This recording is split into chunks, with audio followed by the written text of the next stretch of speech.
എല്ലാ അർത്ഥത്തിലും ജീവിതം അപ്പാടെ വിരൽത്തുമ്പിൽ നിന്ന് വെള്ളം പോലെ ഊർന്നുപോയെന്ന് വിധി എഴുതി നിരാശ ബാധിച്ച് മടുത്തുപോയൊരു ജീവിതവും കയ്യിൽ പിടിച്ച് ദൈവത്തിന്റെ മലയെ ഹോറബിൽ എത്തിച്ചേർന്ന് ഈ മനുഷ്യൻ ഇങ്ങനെ വേദനിച്ച് നിൽക്കുമ്പോ അയാൾ ഒരു കാഴ്ച കണ്ടു.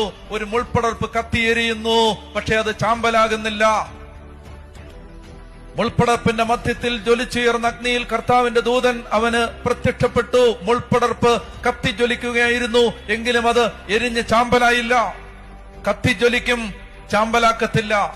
കത്തിജ്വലിക്കും, ചാമ്പലാക്കത്തില്ല. ഈ ഭൂമിയിൽ ഒരഗ്നിയേ ഉള്ളൂ അങ്ങനെ.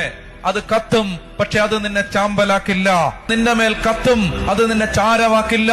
You will never be reduced into ashes when this fire is come upon you. When the fire comes upon you, you will never be reduced into ashes. നീ ചാരമാവാതെ നിന്നെ കത്തിക്കുന്ന ഒരേ ഒരു അഗ്നിയെ പ്രപഞ്ചം കണ്ടിട്ടുള്ളൂ.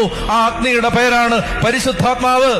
ലോകം നിന്നെ ഒരു പൊട്ടനായിട്ട് കരുതിയാലും, ലോകം നിന്നെ ഒരു ഭ്രാന്തനായിട്ട് എണ്ണിയാലും, ലോകം നിന്നെ വിവരമില്ലാത്തവനായിട്ട് മുദ്ര കുത്തിയാലും, ഞാൻ നിന്നോട് പറയട്ടെ, ഈ ലോകത്തിൽ മറ്റാർക്കും തരാൻ പറ്റാത്ത ഒരു ആത്മീയ ആനന്ദം തരാൻ ഒരു അഗ്നി ഇവിടെ കാത്തു നിൽപ്പുണ്ട്. നീ ദാഹിച്ചാൽ ആ അഗ്നിക്ക് പകരം വെക്കാൻ ഈ ലോകത്തിൽ വേറെ ഒന്നുമില്ല.